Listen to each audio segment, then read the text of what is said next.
À Moscou, une explosion a coûté la vie au général russe Igor Kirillov.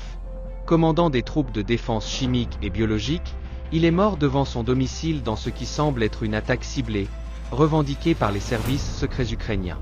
Selon les autorités russes, la bombe était dissimulée dans une trottinette électrique garée près de son domicile. L'explosion, déclenchée à distance, a tué le général ainsi que son assistant.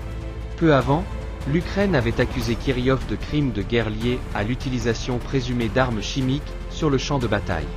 Les services ukrainiens, SBU, ont revendiqué cette opération, la qualifiant d'attaque spéciale.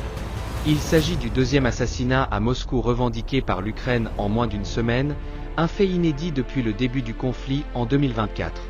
Cette attaque met en lumière la capacité de l'Ukraine à mener des opérations loin de ses frontières, mais soulève aussi des questions sur la sécurité intérieure en Russie.